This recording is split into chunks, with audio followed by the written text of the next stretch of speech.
La laguna de Coahuila y Durango se encuentra entre los primeros lugares a nivel nacional en diabetes y cáncer. Esto debido a que, precisamente porque ya no pasa el agua, ya no circula el agua de allá de la sierra por el lecho del río Nazas. Entonces empezamos a sacar agua de pozo, ¿verdad? Como siempre se hacía hace 50 años, igual allá en la comarca que es semidesértica, sacábamos agua a 10, 20 metros, en algunas áreas a 4 o 5 metros. Ahorita, como bien lo comentaron por ahí, estamos sacando a 200, 300, 500, 600 metros de profundidad, y esas aguas ya tan profundas están mezcladas con 5 metales, y uno de ellos es el arsénico, que es altamente dañino para la salud. No basta con tener una ley y obligarlo, sino que esta ley tiene que estar alineada a incentivos adecuados, tiene que adecuarse a realidades específicas de las distintas localidades, y donde por supuesto todas las partes tienen que poner lo que les corresponda. Y otra vez, sin pretender desviarme de la discusión, justo se mencionaba el Estado de México. Entiendo que la Comisión de Cuenca anda haciendo unos esfuerzos con planteles escolares ahora, pero nuevamente no es nada más llegar a instalar el sistema, es un tema de desarrollo de capacidades, es un tema de adecuarse a realidades locales, de entender necesidades, bien decía el profesor, donde todas las partes tendrían que sumar, ¿no? Entonces, para que no se me olvide, que hacer la observación, tal vez robándome el micrófono tantito, y tú lo vas a usar, gracias. Como bien decía Keri, yo represento a Agua Capital, que es el Fondo de Agua de la Ciudad de México. Formamos parte de un colectivo de organizaciones que a través de Latinoamérica promueven soluciones basadas en la infraestructura verde para contribuir a la seguridad hídrica de los distintos espacios físicos. Fundamentalmente estamos integrados por empresas obviamente del sector privado, y por otro lado tenemos apoyo del Banco Interamericano de Desarrollo, de TNC y de múltiples organizaciones con las que colaboramos, que ahorita les estaré explicando. Simplemente resaltaría: nuestro foco de atención es promover seguridad hídrica a través de soluciones reflejadas en infraestructura verde. Les decía yo que el sistema de fondos de agua tiene 24 vehículos de este tipo a través de Latinoamérica, con una experiencia de más de 15 años implementando estas soluciones tanto en el ámbito urbano como en el ámbito rural y suelo conservación, como les platicaré más adelante. Creo que aquí lo relevante es que, vuelvo al tema de la adecuación a realidades locales. Si bien el programa, como todos sabemos aquí en este foro, el problema del agua es un problema general, es un problema global, es un problema nacional, pero finalmente se refleja en situaciones muy locales. Y aquí es donde rescatamos, incluso en Costa Rica, por aquí hay un compañero, muchas experiencias que se están implementando en distintos lados del continente. Quiero compartirles esta parte de cómo trabajamos en las zonas rurales. La mayoría son fotos, espero no aburrirlos, porque lo que quiero es que conozcan a las personas, que le vean la cara, que vean qué hacen, cómo es que adoptan nuestra tecnología. Y desde luego también quiero aclarar que no es una investigación científica de que anduvimos midiendo. Y por cierto, también tengo que aclarar otra cosa: no estamos pensando en que les vamos a resolver 365 días del agua, ¿no? En verdad ese es un sueño difícil, caro. Es muy caro. O sea, almacenar la luz del sol es fácil, captarla, ¿no? Almacenarla es caro, ¿no? Almacenar el agua de lluvia es fácil, captarla es fácil, almacenarla es caro, ¿no? Entonces nosotros pensamos que con que tengan algún almacenamiento, un espacio pequeño de almacenamiento que les permita un poco sortear y disminuir los costos que ahorita tienen de agua, que por cierto pues son las gentes más pobres, son las que más agua pagan, por lo menos aquí en México, ¿no? Aquí en la ciudad y en las zonas rurales más, ¿no? Las experiencias que les voy a mostrar son con familias rurales de ese México invisible, de ese México que ni nosotros las instituciones conocemos, para ser más franco. Nuestro proyecto entonces se llama Captación de Agua de Lluvia para Uso Doméstico y Consumo Humano en Zonas Rurales de México. La que sigue, por favor. ¿A qué estamos tratando de atender? No porque sea nuestra obligación de la Universidad Autónoma Chapingo, ¿no? Nuestra obligación en todo caso es tenerlo presente en la agenda del país, que hay acuerdos internacionales como la ONU, que tiene entre los acuerdos que el agua tiene que ser un derecho humano el planeta. Y México además lo llevó a rango constitucional en el artículo 4, párrafo 6, que dice que toda persona tiene derecho al acceso, disposición y saneamiento de agua para consumo personal y doméstico en forma suficiente, salubre, aceptable y asequible. O la península de Azuero. Así que bueno, básicamente vamos a hablar de este corredor y como parece una paradoja, el corredor seco pienso yo que es un terreno muy fértil para las técnicas de captación de agua de lluvia como una de las soluciones y alternativas. Por favor, la siguiente. Aquí vamos a pasar rápido estas 3 o 4, estas son algunas notas de prensa, todas son de este año y hablan, fíjense los titulares, en este caso de Costa Rica, déficit de hasta el 35% en lluvias, principalmente en la zona de Guanacaste, fronteriza con Nicaragua. Siguiente, esta otra en la sequía en Honduras, que es de los países que ha sido de largo los más afectados en todas las incidencias. Siguiente, esta otra es el caso de Guatemala, que le sigue a Honduras en el caso de mayores afectaciones con hambre y los niveles de miseria que causa. Siguiente, este es en El Salvador, que si bien es cierto no ha pegado tan fuerte como otras veces, pero también se ha visto afectado. Siguiente, acá está una nota de prensa de Belice, en donde hace énfasis en que en esta ocasión, este año ha sido muy duro el golpe que se han recibido de sequía. Siguiente, y aquí está en la Azuero, que es la península de Azuero en Panamá, que advierten de las afectaciones de ella.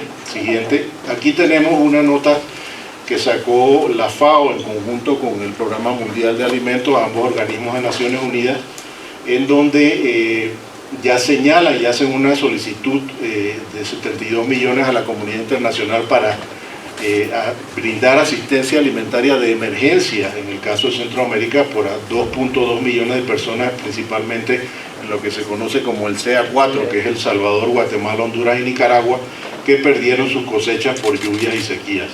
Y de estas aproximadamente las estimaciones son de 1.4 millones que necesitan asistencia alimentaria con urgencia. Y este es un llamado y una nota de prensa que si yo me pusiera, y de hecho las tengo, muchas de ellas, las podemos ver desde el año 2000, 2005, o sea, ha sido un tema recurrente, que ya prácticamente no es una excepción, sino la regla. Siguiente. Entonces, el corredor seco centroamericano es un escenario de sequías y otros eventos extremos. De hecho, ya hay quien dice que no hay que hablar del corredor seco, sino el corredor de eventos extremos, porque así... Buenos días a todos. Gracias por acompañarnos el día de hoy a nuestro segundo día de este foro. Vamos a dar inicio a las ponencias y el día de hoy nos acompaña el ingeniero en agua, el ingeniero Nicolás Bren. Él viene de la FAO y viene de la República Dominicana y nos va a dar su ponencia. Yo voy a presentar los resultados y las perspectivas que tenemos de este proyecto. Es un proyecto original porque como estaba para un centro educativo, hicimos, además de solamente producir agua en botellón, un programa educativo y también una herramienta digital de programación para el Ministerio de Educación para replicar esta operación sobre todo el país. Entonces es esto que yo voy a presentar ahora. Entonces, pues yo soy ingeniero en agua y medio ambiente. Yo tengo una compañía en la Guyana Francesa, entonces en Amazonia, y también una compañía en la República Dominicana. Y entonces sobre el trabajo los trabajos de escala, ya en Guyana Francesa hicimos muchos trabajos y enfocados sobre la gente en Amazonia que no tienen acceso a una red público de agua potable. Entonces lo que hicimos es lo que vemos aquí.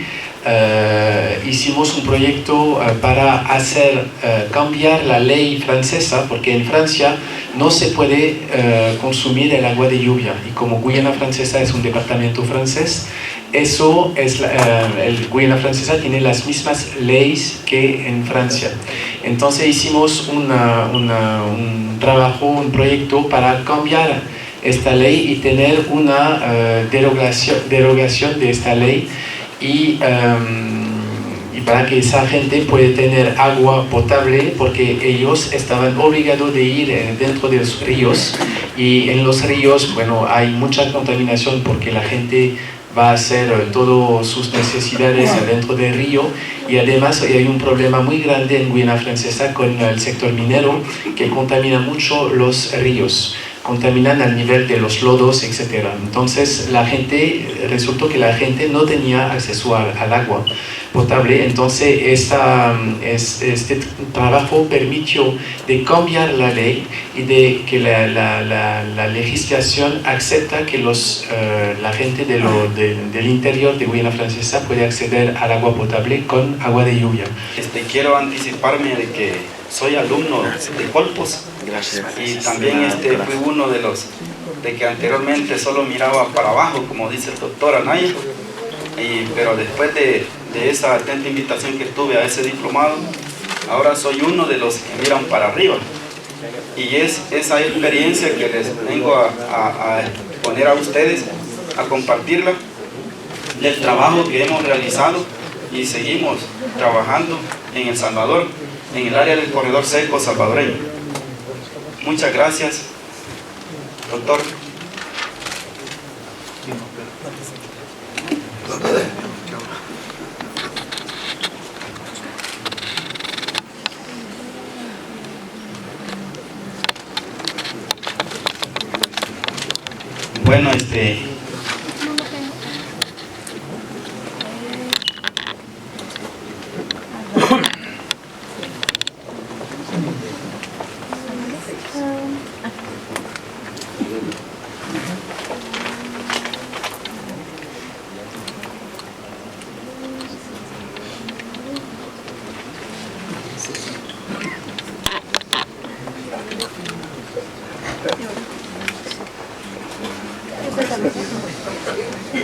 Bueno, muy buenos días a todos. La verdad es que es un gusto estar acá en este país vecino de México. Un saludo del país de la eterna primavera, Guatemala, para ustedes.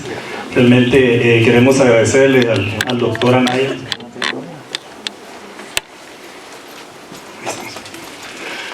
Anaya pues la invitación que se nos hizo. Nosotros también fuimos parte de una corte, de un diplomado acá en Colpos sobre aprovechamiento de agua de lluvia, y hoy pues venimos a compartir todo ese trabajo, o sea, todo el conocimiento que adquirimos y que ya lo pusimos en práctica, y que hoy pues venimos a compartir con ustedes parte de ese trabajo que hemos hecho como MAGA, el Ministerio de Agricultura, Ganadería y Alimentación, que es el ente del gobierno de Guatemala, y a través de la cooperación internacional, quien pues ha sido aliado en este proceso. Tenemos parte de la cooperación mexicana, que tenemos a MEXID, la Agencia Mexicana de Cooperación Internacional, pues que ha apoyado a través de FAO, y el proyecto de Mesoamérica sin hambre, que hemos hecho muchos proyectos que ustedes los van a ver a continuación, por favor. Bueno, primero contarles, miren ustedes ahí. Bueno, contarles tal vez un contexto de mi país, Guatemala. Realmente tenemos el 56.6 que se dedica a la agricultura, ganadería, silvicultura y pesca, 18.7 al comercio, transporte o alojamiento, y el 8.2 a actividades industriales. Bueno, y el sector agropecuario es considerado baja productividad y algunas carencias en infraestructura. Lo interesante de este dato es que nosotros tenemos el 20% de agricultura comercial y el 80% de agricultura familiar. Sino que además comprende también las actividades que el hombre hace sobre ese ambiente y que modifica este espacio. Este concepto integra los elementos que ocurren en el espacio, definiendo mediante un esquema de sistemas. Este concepto de sistemas es muy interesante, porque los que se dedican justo a eso, los que manejan sistemas computacionales o de esto, saben que concebir a la naturaleza y este binomio como un enfoque de sistemas nos da otra visión de lo que es y la relación entre ellos. El territorio debe ser comprendido también, además desde un punto de vista histórico. Todo lo que haya pasado tiempo atrás, pues va a ser el reflejo de lo que estamos viviendo ahorita, y todo lo que hagamos en este momento va a repercutir en un futuro. Así pues, el territorio el territorio está constituido por un ambiente, una sociedad y políticas públicas de manera muy sintetizada. Obviamente todos los que sabemos cómo se dan estas relaciones sabemos que no es nada fácil entenderlo y mucho menos incidir de manera correcta en él. ¿Cuál es la disponibilidad de agua que tenemos en México? Bueno, en México se registra en promedio una precipitación de 771 milímetros anuales, lo que nos da un volumen en todo el país de 1.511 kilómetros cúbicos de agua. Aparentemente diríamos, es muchísima agua y con eso podríamos quizás tener solucionadas nuestras demandas.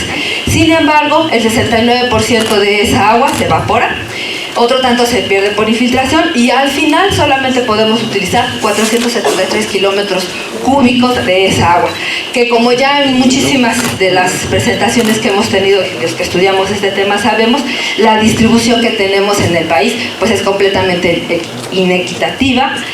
La pregunta ¿es realmente mucha la cantidad de agua que tenemos en el mundo? Pues la respuesta es que no, y el problema es que nos la estamos acabando. Estamos acabando el agua dulce disponible, aunque la cantidad de agua que hay en todo el mundo desde hace muchos miles y millones de años es constante, casi no ha variado, y es muy probable que incluso el agua que está en esa botellita que se le están tomando, por ahí algún café, haya sido utilizada por alguien más, por ejemplo, por algún dinosaurio anteriormente, ¿no? La siguiente, por favor. Y es el balance de agua en todo el mundo. Como pueden ver, la mayor cantidad de agua efectivamente se encuentra en los océanos, 94%, 4% como el agua en el suelo y como agua subterránea, y 2% en el hielos y glaciares. Me gusta presentar esto, aunque los datos han variado, porque resulta ser que este fue el primer balance mundial que se hizo en el mundo y proviene de la literatura rusa. Los americanos, este autor, la tradujeron y la pusieron aquí. No sé si a ustedes les ha tocado hacer alguna vez algún balance. Obtener datos es muy difícil, ahora imagínense hacerlo a nivel mundial. Recientemente ya se han hecho y hay estimaciones en donde hay un poco más de agua de hielo en los glaciares que en el agua subterránea. Pero quedémonos con esta idea. Si nosotros quitamos el agua de los océanos, porque para muchos sitios, imagínense la Ciudad de México, todavía no está como disponible, la podríamos desalinizar y traer y transportar acá, pues sale muy caro. Si quitamos el agua de los hielos y glaciares, que para México no está disponible, solamente los países que están muy al norte o al sur, muy cerca de los polos, y nos quedamos con el agua subterránea, resulta ser que el agua subterránea representa el 95% del agua dulce disponible que tenemos en todo el planeta, y eso incluye también a México. Nosotros utilizamos el agua que llueve para recargar el acuífero. De hecho se recarga solo, ¿verdad? Nosotros en la mayoría de los casos no hacemos la recarga. Cuando nosotros hacemos una recarga de acuífero, lo acaba de decir el compañero, tenemos que cumplir una norma en especial. Le preguntaba hace rato a uno de sus compañeros, ¿cómo debe de ser la calidad del agua o qué le tengo que hacer al agua de lluvia para dársela a mi ganado? Yo les pregunto a ustedes, de manera rápida, cuando ustedes llevan a sus vaquitas al Hawái, ¿le hacen algo a esa agua? No, ¿verdad?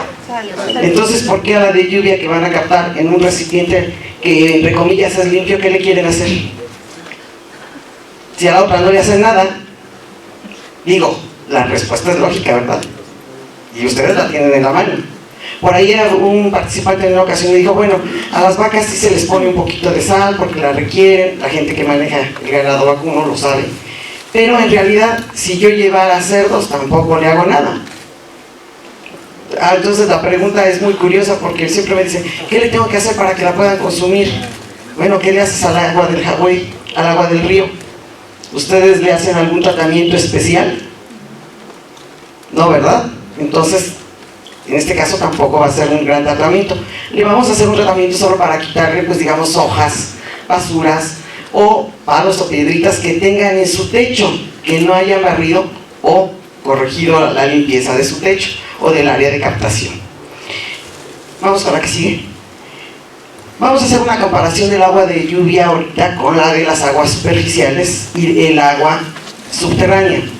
El compañero decía, el del INTA, que probablemente pasó ahorita, comentaba que el agua de una parte superficial se puede infiltrar y pasar al acuífero.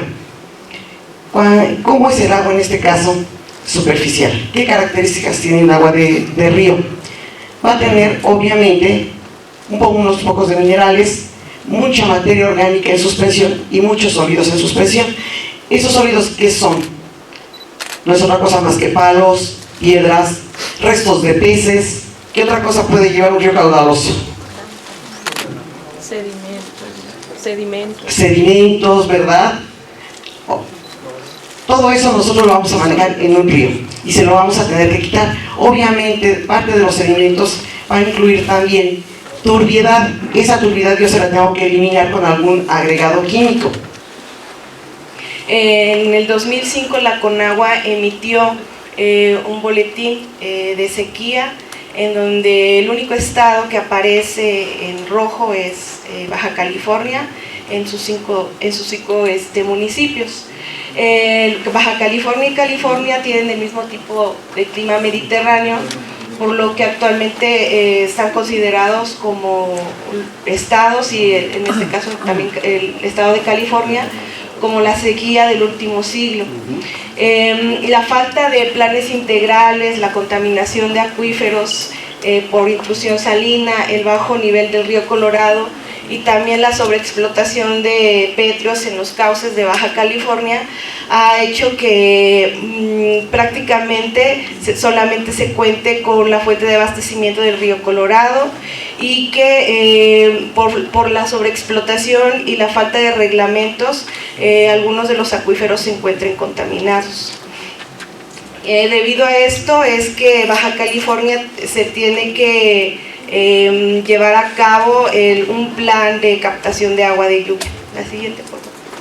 Entonces acá, bueno, en esta imagen se puede ver la precipitación media anual para un periodo de 13 años, que es a partir del 2005 al 2018, en donde podemos ver que Baja California Sur y Norte son los estados donde prácticamente las precipitaciones están por debajo de los 300 milímetros en comparación con Tabasco, Chiapas, Puebla y Oaxaca. La siguiente. Para este proyecto se utilizó la precipitación media anual de un periodo de 13 años, en donde se obtuvo un promedio de 201.5 milímetros. Por los expertos sabemos de que México está considerado como un país con baja disponibilidad de agua en el mundo. Creo que ocupa en el tercer lugar, 13º lugar. En 2014 la disponibilidad era de 3.982 metros cúbicos por habitante por año. Y en pocos años, bueno, ya el próximo año será de 3.500 metros cúbicos. O sea que se va reduciendo. Y actualmente, pues más de 35 millones de mexicanos viven con escasez extrema del agua. Esos son datos de Conagua. La siguiente, por favor. ¿Y cuáles son los posibles factores de toda esta escasa disponibilidad?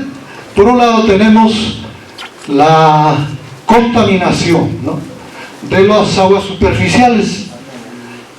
Pues vamos tirando todo el casi el desagüe, una buena parte de los ríos, lagunas, etcétera, están contaminadas porque se tira basura, etcétera, etcétera, y no es, pues es inservible para el consumo. Por otro lado, el mal manejo o el mal uso del agua, mucho desperdicio en las ciudades y también en el campo. Que hay que tener cuidado al tomar la muestra de agua, pues yo diría no solamente en el recipiente, porque hay una norma cómo tomar la muestra y conservarla, sino también conocer las propiedades físico-químicas de ese contaminante y cómo se distribuye, cómo se dispersa en la naturaleza, porque incluso nosotros o las industrias arrojan sus contaminantes en cierto punto, pero a veces recorren kilómetros, y lo mismo ocurre en la atmósfera.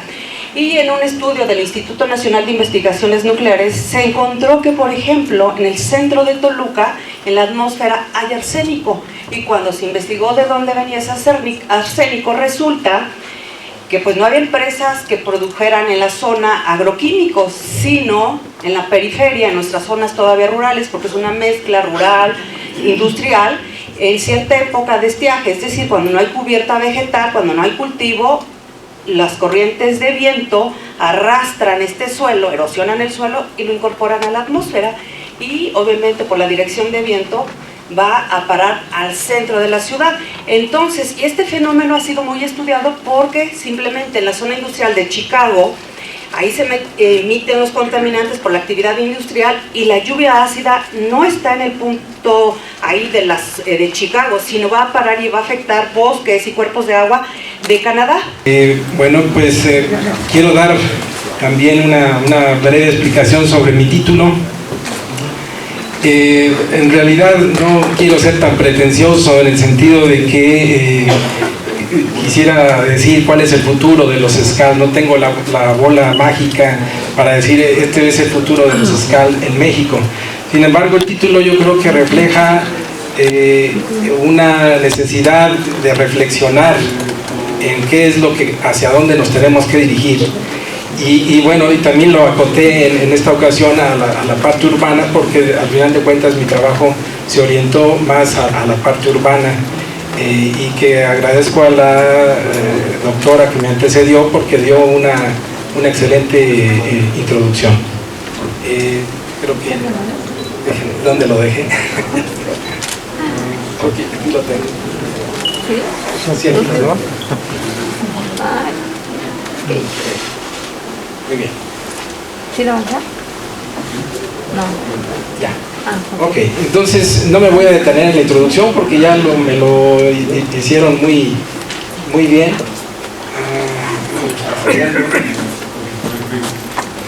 ¿No? No. A ver, pero dejen. Yo creo que...